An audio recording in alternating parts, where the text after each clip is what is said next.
With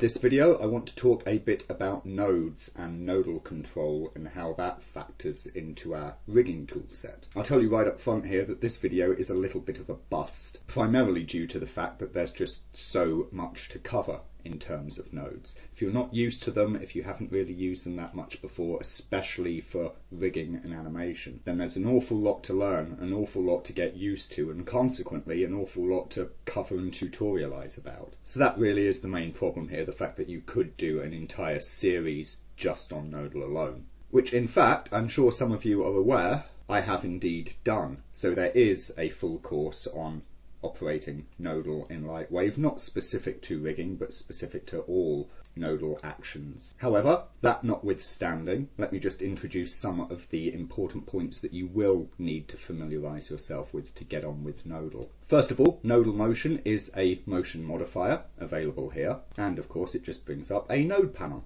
You have the destination node, which is where you plug all of your stuff into at the end, once you've figured out your network. What is important to know is what inputs these take, or rather how you align the values that go into the destination node. And the values that go in are identical to what you would enter normally or put in the graph editor. That is to say that when the nodal motion accepts input, it is expecting it to be in the object's parent space. It is expecting local coordinates. So whilst you can grab an item info node here to look up some item, you can get its position, you can get its rotation, you can get its world position, you can get its world rotation, you can get even its pivot rotation value. You have to convert anything that you do, so if you're wanting some kind of world mode, hookup, constraint, whatnot, or reference, then you have to make sure that you convert it back the object's local coordinate, most especially if you've grabbed information from things that exist under other parents in other hierarchies and so on. The main trick for doing this is to do the calculation in world space effectively.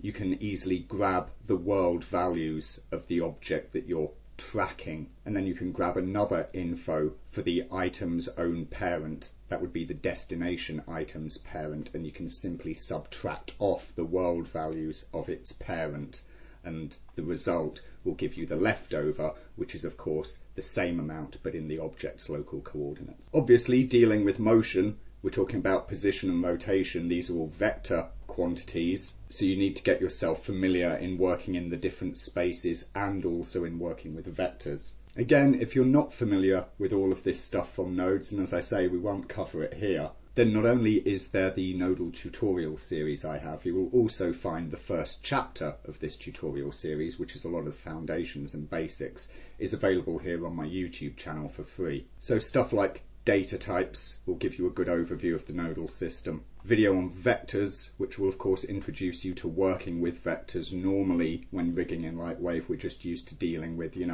channels for rotation or position. We do it the same way in nodal, we just have a different representation of these values. And of course, as I already mentioned there, spaces, how space adds up nodally, so as you make sure that you get the right thing facing the right way or at the correct point. So you can get a lot more info on nodes here on my channel. The other thing to remember about using nodal motions in rigging is that of course it is a motion modifier, and if you double click the destination node, you'll find that it has a before after IK option. Obviously this means it doesn't function with the IK stuff, it doesn't interact directly with the IK stuff, but like other motion modifiers, you can put its actions either before or after the IK. Of course, nodal is not just used in the case of motion here and the nodal motion when it comes to rigging. There is of course also the nodal panel available in deforms and displacements. This means of course that you can create various displacement based rigging effects and do it nodally,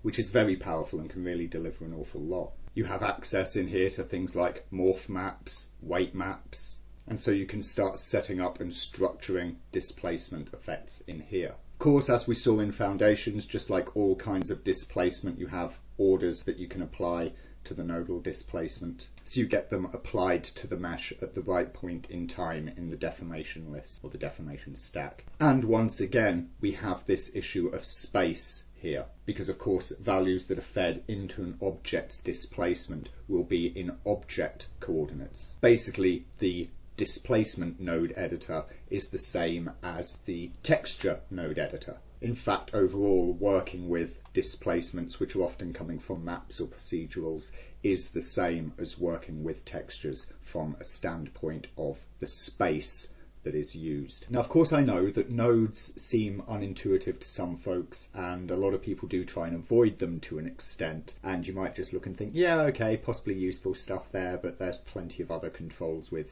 these constraints and whatnot. Maybe I'll just give them a miss. There is, however, one place where nodes come in especially useful in rigging, and that is as a replacement for using expressions. Expressions, such as I've got one set up here on a null item there, can of course be immensely useful. Here I've just got a simple one set up, which is setting the null's Z position, and the value that it gives it is the distance between the light's position and the camera's position. So whatever the Z happens to be on here, at present that's 4.127 meters, that's the straight line distance between the pivot point of the camera and the light there. You see, it's not dependent upon any one particular channel. It is essentially all three position channels. So what I'm getting is the absolute distance light to camera, and that is being turned into the null's Z position. Now, an expression like this one isn't particularly complicated. It's just two variables and the Vmag function. But expressions can become quite complicated in certain situations. You can pull off some great tricks of rigging with expressions. For instance, things like cancellations. This control drives this value unless some other control is at another value.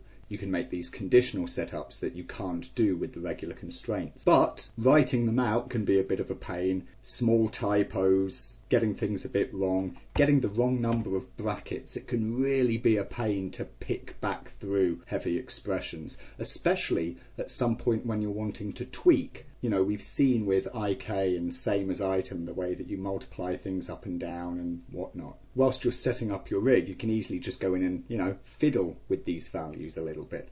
Doing that with expressions, especially more complex expressions, can really become a bit of a nightmare. However, if we have a look at nodal motion, we'll see that what we can do is essentially set up the exact same thing. You'll notice, of course, using normal constraints, there would be no way for me to get the absolute distance between these two items, which is why to do that we would turn to expressions or, as we have here, nodes. So you can see that I can get stuff like a couple of item info nodes here, one for the camera, one for the light. I can get a regular vector distance node here, so I'm able to take either the local position or the world position. Normally you would want the world position to cancel out any hierarchies that things existed in. But as you can see, I've got camera, I've got light, and I've got the distance between them, and that's just coming out as a single scalar output here. I can turn that back into a vector with a make vector here, plug that into the Z, plug that into position, and what do you know, we've got here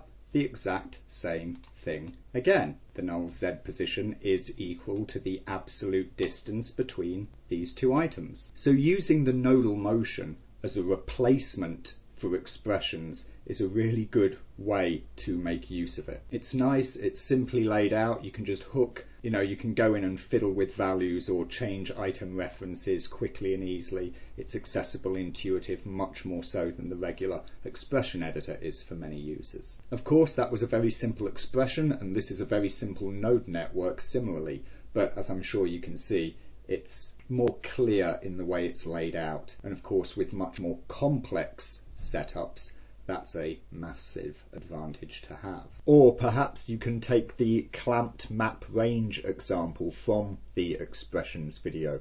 Here we have the light, and between 10 degrees and 100 degrees that remaps to 30 to 60 degrees on the camera here, and of course clamps off. So of course you can do that nice and easily here with nodes. And it is a lot more visually intuitive, perhaps, especially for many users, than the expression editor can be. So there we go, a simple little opener introduction to the nodal system that is available to us in Lightwave. As I say, far too much to go into in a lot of detail, but if you are unfamiliar, do go and watch that foundations section from the nodal training. You'll find there's an awful lot of info in there that will get you started. And of course, if you watch some of the parts that talk about the rigging controls that you can do, setting positions or rotations or constraints or whatever else, you will find that there's an awful lot of similarity to other stuff that we've been talking about here in this series.